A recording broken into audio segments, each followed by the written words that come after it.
কেমন আছে সবাই? আশা করছি ভালো আছে। হ্যাঁ, আমরাও ভালো আছি। এই দেখো সকাল সকাল উঠে পড়েছি, উঠে পড়ে অনেকটা কাজ মিটিয়ে এসেছি। সকাল সকাল কিন্তু এখন নেই, অনেক কাজ মিটিয়ে এলাম, কারণ আমার ছোটো দেওরের ছেলের আজকে মানে বৌমার আর কি ডেলিভারি হলো, সেটাও দেখে এসেছি। অনেক সকালে ওদের মানে শুরু হয়ে গেছে, 6টার সময় নিয়ে যেতে বলেছিল ডাক্তারবাবু। এখানকার নার্সিং, আমাদের বসিরহাট নার্সিংহোমে হয়েছে। আমাদের তো গ্রামের বাড়ি, তোমরা জানো, এখান থেকে বেশ অনেকটাই দূরে। সেখান থেকে ওরা এসছে, কাল রাতেই ফোন করে রেখেছিলো, আমি সেখানে গিয়েছিলাম। সেখান থেকে কাজ মিটিয়ে এসে ওরা সবাই আসবে আমার এখানে, 8 জন, 8 থেকে 9 জন মতো হবে। যাই হোক, সেই সব রান্নাবান্না তোড়জোড় শুরু হয়ে গেছে। আমি এসে স্নান করে, ঠাকুরকে সেইভাবে দেওয়া যাবে না বললো আর কি, আতুর পড়ে গেছে, আর সেই জন্যে ওই শুধু গোপাল সোনাকে দিয়েছি, দিয়ে চলে এসেছি। ওদিকে ডাল, সন্ধ্যাটা ডালটা বসিয়ে দিয়েছে, ভাত হয়ে গেছে এক হাঁড়ি, অনেক বড় একটা হাঁড়ি, পরে দেখাচ্ছি। এদিকে চাটনি বসিয়ে দেবো, মাছ হবে, একটু মাংস হবে, সবটাই তোমাদেরকে নিয়েই করবো। চলো, আজকে ব্লগটা কিন্তু শুরু করে দিলাম। চলো, সবটা তোমাদেরকে নিয়েই করবো যতটা পারি। চলো, সঙ্গে থাকো তোমরা। এ দেখো, ডাল কিন্তু টক বক করে ফুটেই চলেছে। এক কড়া ডাল, এটা কিন্তু অনেকটাই বড় কড়া, একদম এক কড়াই ডাল। এটা মুসুর ডালই হচ্ছে। আর এদিকে চাটনিটাও বসিয়ে দিলাম, মানে আজকে কোনো দিকে আর তাকালে হবে না, খুব ফটাফট রান্নাটা করে নিতে হবে। একটু বেলা হয়ে গেছে, যেহেতু সকালে ধরো উঠেছি, তারপরে গেছি সেখানে, গিয়ে কিছুক্ষণ তো বেশ কিছুক্ষণ বসে হচ্ছিলাম, প্রায় 1 ঘন্টার উপরে বসেছিলাম। তারপরে বাচ্চাটা মানে হয়ে গেল, তারপরে আমি বাচ্চাকে দেখে, ওর মাকেও তখনও পর্যন্ত বেরিয়ে আনিনি, সেই মানে বাচ্চাটাকে দেখেই আমি বেরিয়ে এসেছিলাম, কারণ জানছি আমার এতটা লোক।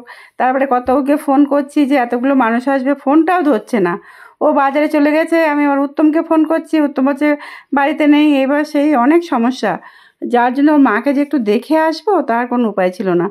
এবার আমি তড়িঘড়ি বেরিয়ে এলাম, এসে এবার কত বাজার নিয়ে এসছে, শুধু মাছ নিয়ে চলে এসেছে, ও জানেও না যে সবাই আসবে আর কি।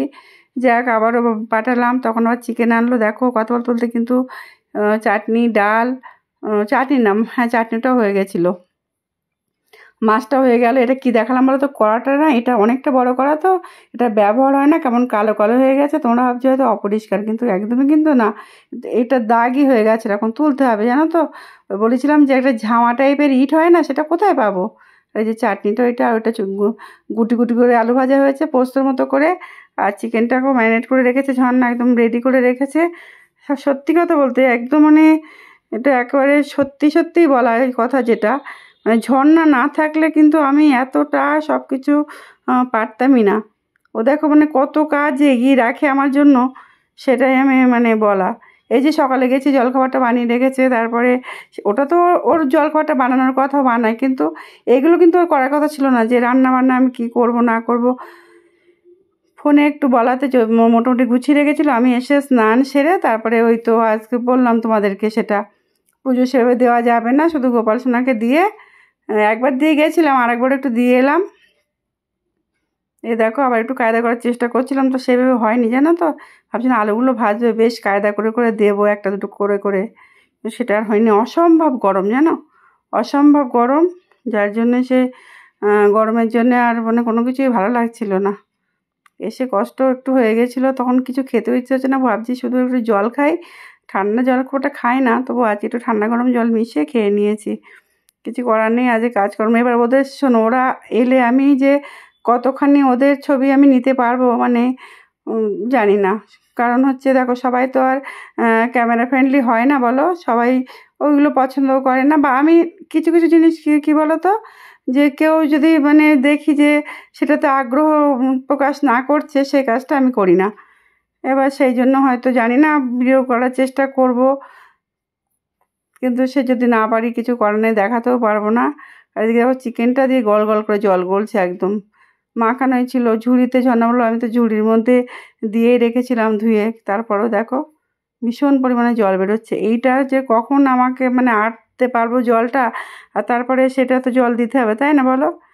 এটা যতক্ষণ না মানে জলটা মোটামুটি দেখো শুকিয়ে ফেলেছি, তেলটাও ছেড়ে দিয়ে এসছে, এবার জলটা দিতে হবে। জলটাও কিন্তু একটু কায়দা করেই দেবো। আর আমি হচ্ছে আজকে এই মানে রান্নার পরে আমি যেহেতু পরে ভয়েস দিই বলে না এগুলো বলা সম্ভব হয়, আমি কিন্তু পরে আর কোনো সেভাবে ভিডিও করতে পারিনি, কারণ ওদের মানে ওরাও এসে পড়েছিল আর আমি রান্নাটা শেষ হতে হতেই, আর জানো আজকে মাংসটাও কত খেতে দিতে পারিনি, কারণ হচ্ছে তখন এত বেলা হয়ে গেছিলো, আর ও তো জানো খুব টাইমেই খায়, আর ও বলছে আমি এমনি খাবেও না, ও খেতেও চাইছিল না।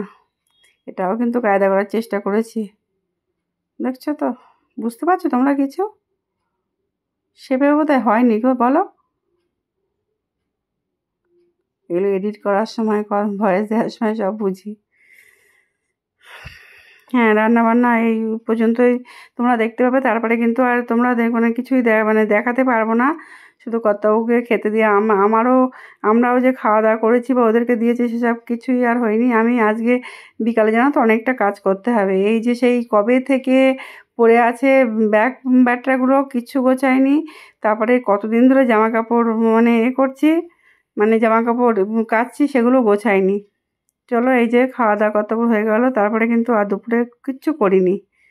এই চলো দেখো একবারেই কিন্তু মানে বিকালের পরে চলে এসেছি বলতে এই যে এইগুলো সেই তো দেখেছো কবে থেকে বার করে রেখেছি, কারণ এইগুলো পরিষ্কার পরিচ্ছন্ন না করলেও হবে না, ব্যাগগুলো তুলতেও পারছি না, এই যে তলাগুলো দেখতে পাচ্ছ তো, এই সবচেয়ে সমস্যা হয় যে ট্রেনে বলো বা প্ল্যাটফর্মে বলো যেখানে হোক, মানে এই যে তলাগুলো পড়ে থাকে না, এগুলো আমার প্রচণ্ড বিচ্ছিরি লাগে আর কি, প্রতিবারই এগুলো সঙ্গে সঙ্গে করে ফেলি, এবারে নানান তালের জন্য আর করাই হয়নি। তাই ভাবলাম যে আজকে যখন আমি কাজ করছি সকাল থেকেই দৌড়াদৌড়ি করছি, আজকে এগুলো করেই ছাড়বো। সেই জন্য এই দেখো জল দিয়ে এগুলো মুছে নিয়ে কী করবো বলো তো, এখন তো রৌদ্র নেই, রৌদ্র দরকারও নেই, এখন যা গরম পড়েছে রৌদ্র আর লাগছে না, একটু ফ্যানের তলায় রেখে দেবো, রেখে দিলে এগুলো শুকিয়ে যাবে, শুকিয়ে গেলে এগুলোকে আবার বক্সে মানে উঠিয়ে রাখবো, বক্স খাটের মধ্যে, মানে মেয়ের ঘরে যে খাটটা এখানে তো আমি সব এইসবগুলো রাখি, এইখানে এগুলো রেখে দেবো, খুব মানে সুন্দর করে একটু মুছে রেখে দেবো। এই মুহূর্তে তো ধরো সেইভাবে তো আর কোথাও যাব কি যাব না, হয়তো দেখো এই ইমার্জেন্সির কথা কিছু বলা যায় না, কিন্তু তবুও মানে চিন্তাভাবনার মধ্যে তো এগুলো নেই, সেই জন্য ভাবছি যে একবারে গুছিয়ে গাছিয়ে এগুলোকে রেখে দেবো। এই তলাগুলো ভীষণ নোংরা থাকে গো, প্রচণ্ড ময়লা থাকে এইগুলো। চলো এইগুলো না আমি মুছে নিই, তারপরে না হয় আবার কথা বলছি, চলো একটানা কথা বলছি সেই থেকে তোমাদের সঙ্গে।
আর তারপরে যখন চলে এসেছি ঘরে, চলে এসে কিন্তু দেখেছো তো স্পিড বাড়িয়ে দিয়েছি অনেকক্ষণ, কতক্ষণ তোমরা এক জামা কাপড় ভাঁজ করা দেবে বলো তো, কিন্তু এই জামা কাপড়গুলো প্রচুর দিন ধরে জমছে, আর টুকটাক যেগুলো লাগছে নাইটি বা টুকটাক যেগুলো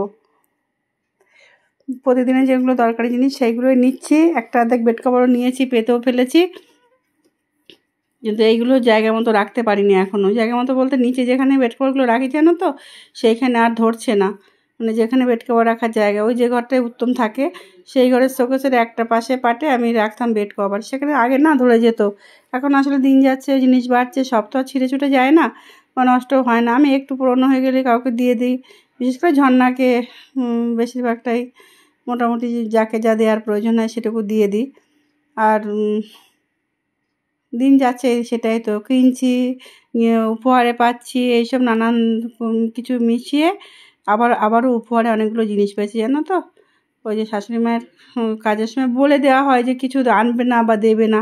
এখন মানুষ এরকমই হয়েছে, কেউ কারোর বাড়ি যাবে তো কেউ খালি হাতে যায় না, এটাই হয়েছে সমস্যা। সেই সব পেয়েছি তা, কিন্তু সেটা আমি না দেখাইনি। আমার কেমন লাগছিল দেখাতে, যে একটা মানুষের মৃত্যু হয়েছে, সেই মৃত্যুতে আবার জিনিসপত্র দিয়েছে সেই বার্ষিকীতেও। এবার সেই জন্যে আমি আর দেখাইনি তোমাদের। দেখি একদিন সময় করে দেখাবো সেই জিনিসগুলো আর কি। বিশেষ করে শাড়ি দিয়েছে, সময় একটা ভালো শাড়ি দিয়েছে। তারপরে মিঠু একটা মিঠুকে তো খুব বকেছিল ওর জামাইবাবু, যে তুই কেন দিলি, কেন আনলি। এবার বেশি বলে না এখনও খারাপ লাগে ওর। তো জানোই আগে এত কিছু দিত, এখন যদি সবটাই একেবারে ওরে নিষেধ করি সেটাও তো ওর খারাপ লাগে বলো। ও দিয়েছিল। তারপরে আমার মেয়ে তার কদিন আগে জন্মদিনে দিয়েছিল। আর একটা আমি নিজে কিনেছিলাম, সেইগুলো জানো তো আজকে আমি ফলস পিকো করে এনে রাখলাম।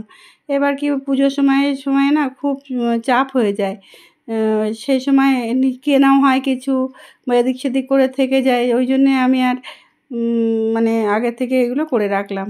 দেখো পর্দাগুলো কিন্তু ভাঁজ করছি, পর্দাগুলো যেগুলো কাচা ধোয়া হয়েছিল সেইগুলো এখন জায়গা মতো রেখে দেবো। আর এখন আমার না যেন পর্দা কমে গেছে, ওই যে ছাদের উপরে অনেকটা পর্দা লাগিয়ে ফেলেছি না। আগে আমি মানে এইটা কাচলাম, একটা সেট কাচলাম আর একটা সেট আমি লাগিয়ে দিলাম, কিন্তু এখন একটুখানি কমও হয়ে গেছে। এবার তো আমি সেভাবে পর্দা কিনেও নিই, অন্যবার যেরকম মানে ব্যাগ ভর্তি করে পর্দা নিয়ে আসি। এবার আমি আর যেহেতু মিটুরগুলো আনতে হবে, যদিও হচ্ছে আগে তো মিটুরগুলো পাঠিয়ে দিয়েছিল, আর আমরা তো পরে বেশি বইতে পারবো না, সেই ভয়ে আমি আর বেশি কিছু কিনিনি। অল্প একটা ঘরে তো তোমরা দেখলে হলুদ সেবে মনের মতনও হলো না। যাই হোক, মেয়ে সেটাই বলছে, বেশি ওই কম দামে দেখেছো নিয়েছে, ভাবছো কী একটা হবে। আমার খুব এই কয়েকটা জিনিসের ভীষণ নেশা, জানো তো। আগেও কি বলেছি না কি বলো তো, কী জানি, যদি বলে থাকি আর কি করবো, দুবার আবার বলছি। আমার ভীষণ সবথেকে পছন্দ হচ্ছে পর্দা, মানে বেশ পর্দা পছন্দ খুব, মানে কেনার ক্ষেত্রে বলছি।